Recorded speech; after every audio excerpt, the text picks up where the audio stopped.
félicitations pour votre bon accueil. Vous êtes tellement gentils pour nous recevoir ce matin. Que Dieu vous bénisse richement pour cela. Nous ne sommes pas venus ici pour vous demander de l'argent. Nous ne sommes pas ici pour vous dépouiller. Mais nous sommes venus pour vous parler d'un seul. Celui-là qui vous a aimé. Celui-là qui vous aime toujours. Et celui-là qui s'est donné pour vous. Et son nom, c'est le Seigneur Jésus-Christ. Les choses ne se font pas d'une manière hasardeuse. Tout ce qui se passe sur la terre, c'est Dieu qui programme. Notre Dieu, il a un plan pour l'humanité. Il a un plan pour le monde entier. De toute éternité, il connaît tout ce qui va se passer sur la terre. Et le même Dieu qui a un plan pour l'humanité, il a aussi un plan de salut pour nous. Il veut aussi te sauver. Il veut aussi te rappeler qu'il s'est passé une œuvre à Golgotha. À la croix de Golgotha, quelqu'un s'est donné. Parce qu'à cause du péché, nous étions tous séparés de Dieu. À cause du péché, nous étions même chassés de la présence de Dieu. Mais pour nous ramener à Dieu, Dieu qui est esprit était obligé de devenir un homme. Lorsque nous parlons de Jésus-Christ, il est Dieu qui est devenu un homme. Et c'est à travers Jésus-Christ que Dieu nous a sauvés. C'est à travers Jésus-Christ que Dieu nous a ramenés dans sa présence. C'est pourquoi dans Luc chapitre 4, dans Luc chapitre 4, il est écrit ceci. Dans Luc chapitre 4, à partir du verset 16, Jésus se rendit à Nazareth, où il avait été élevé. Et selon sa coutume, il entra dans la synagogue le jour du sabbat. Il se leva pour faire la lecture. Et on lui remit le livre du prophète Esaïe. L'ayant déroulé, il trouva l'endroit où il était écrit: l'Esprit du Seigneur est sur moi, parce qu'il m'a oint pour annoncer une bonne nouvelle aux pauvres.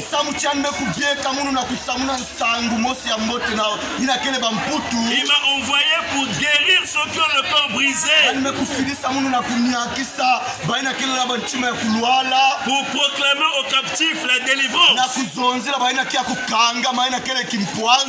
et aux aveugles le recouvrement de la vue, pour envoyer libres les opprimés, et pour publier une année de grâce du Seigneur. Donc c'est le Seigneur Jésus-Christ qui est l'auteur de tout ce qui est dit dans ce passage. C'est lui qui a été envoyé même ce matin pour te guérir, toi qui as un cœur brisé. Pour te proclamer la délivrance. Parce que toute personne qui est dans le péché, il est dans l'esclavage du diable. Toute personne qui est dans le péché, il est enchaîné par l'ennemi. C'est Jésus-Christ. Ce matin encore, qui est venu vous proclamer la délivrance. Il est là pour guérir les aveugles, pour renvoyer libre les opprimés et pour vous publier une année de grâce. Nous sommes encore au temps de la grâce. Et la Bible avait déjà donné la promesse. Dans Ésaïe 49. Au temps de la grâce, je te secouerai. Au jour du salut, je t'exaucerai. Mais lorsque le temps était arrivé, Dieu a envoyé son fils Jésus-Christ pour accomplir cette promesse. C'est pourquoi jusqu'à ce matin, nous sommes encore au temps de la grâce. Et Dieu ne sauve qu'au temps de la grâce. Dieu ne guérit qu'au temps de la grâce. Dieu ne délivre qu'au temps de la grâce. C'est pourquoi ce matin, nous sommes venus à vous au nom du Seigneur Jésus-Christ pour vous proclamer cette année de grâce. Il y a deux vies. Il y a la vie naturelle. Oui, par cette vie naturelle, tu t'es réveillé. Tu es venu au marché. Par la vie naturelle, tu prends soin de ton corps. Tout ça c'est important. Mais il y a aussi la vie spirituelle. Et pour cette vie spirituelle, tu as besoin de la vie éternelle. Et la vie éternelle, il n'y a qu'un seul qui la donne. C'est le Seigneur Jésus-Christ. Si ce matin, mon frère, ma soeur, tu peux croire sincèrement que ce qui s'est passé à Golgotha, Jésus-Christ mourant à la croix, si tu peux croire ce matin que cela était pour toi, automatiquement tu as la vie éternelle. Et quelqu'un qui a la vie éternelle, il ne peut plus mourir. Même s'il meurt avec ce corps, mais il va ressusciter pour vivre éternellement avec Dieu. Nous sommes encore au temps de la grâce. Recevez ce matin la faveur de Dieu. Car Dieu a tant aimé le monde qu'il a donné son Fils unique,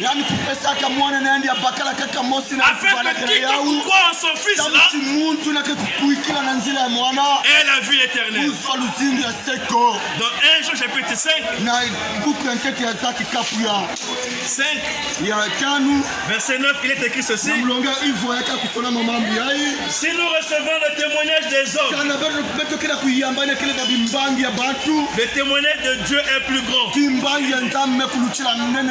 Car le témoignage de Dieu consiste en ce qu'il a rendu témoignage à son Fils.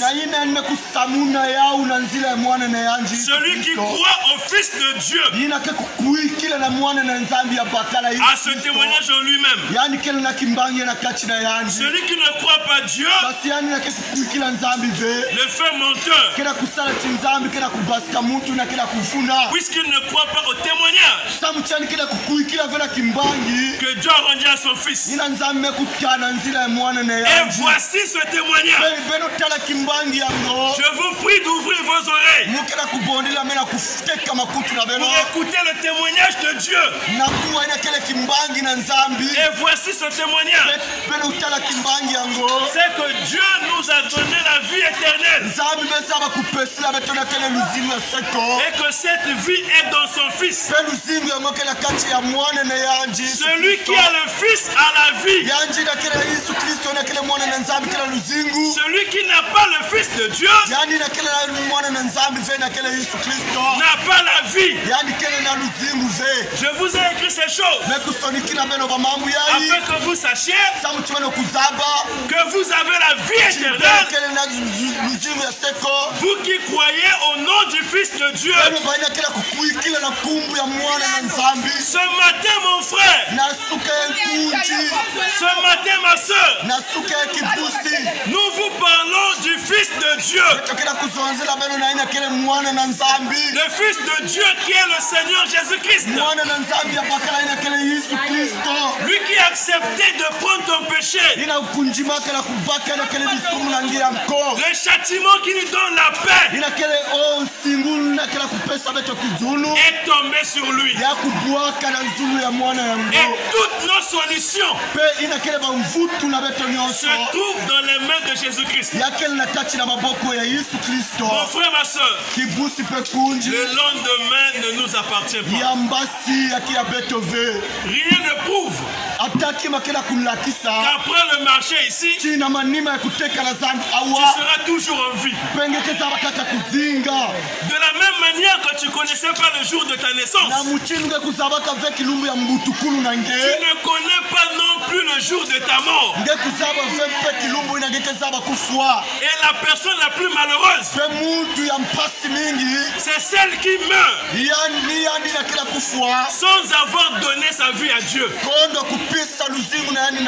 Ce matin, Dieu vous fait grâce d'écouter sa parole, d'écouter l'évangile qui est la bonne nouvelle de Jésus-Christ, l'évangile du salut.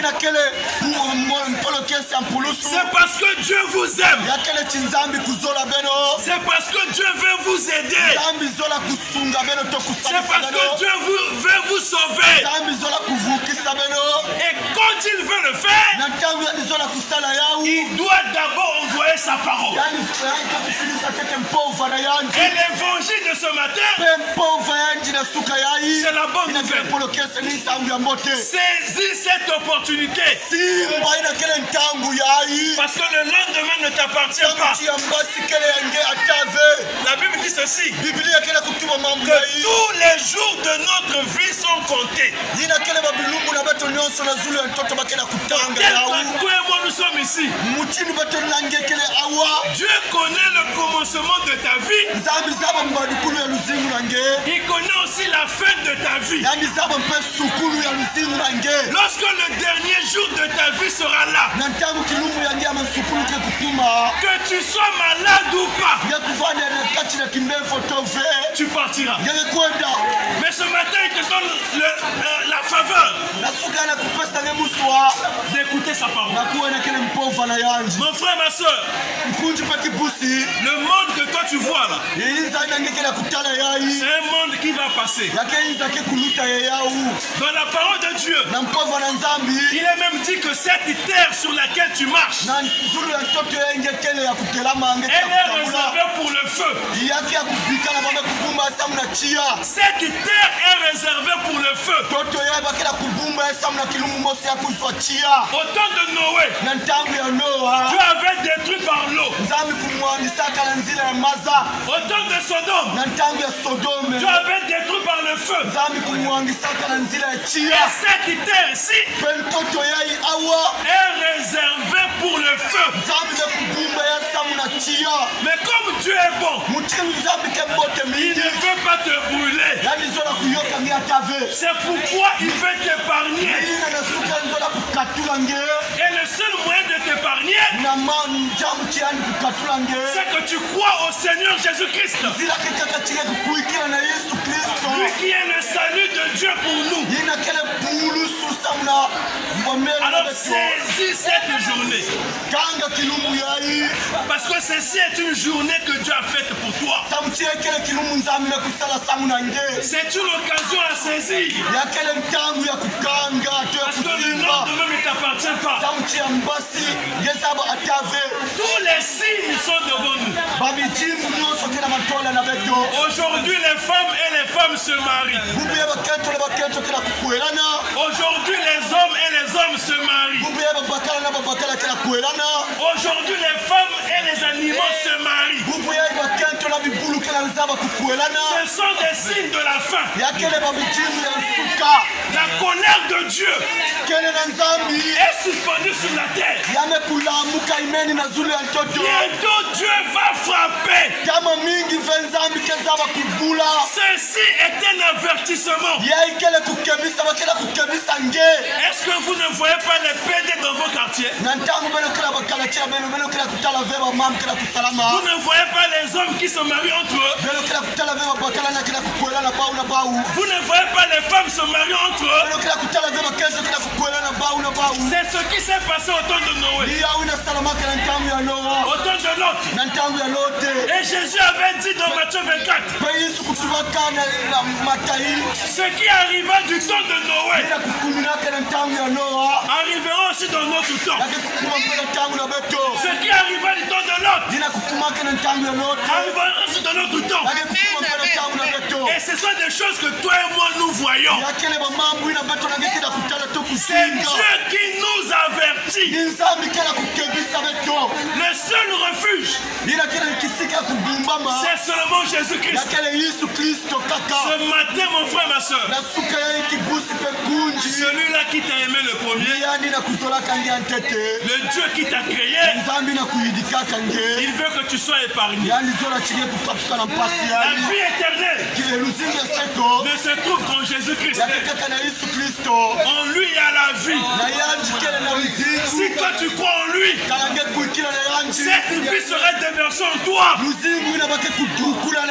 Et tu seras un homme et une femme éternelle. Aujourd'hui, si vous entendez la voix du Seigneur, et la voix de Dieu, c'est sa parole, n'endurcissez pas votre cœur. Que sert-il un homme de gagner le monde entier? Tu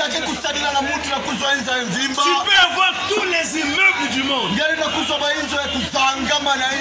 Tu peux avoir toutes les voitures du monde. Mais lorsque nous mourons, nous laissons tout. Même quand on t'enterre, tu ne portes même pas les chaussures. De la même manière que tu es venu nu, c'est ainsi que tu retournes. Ça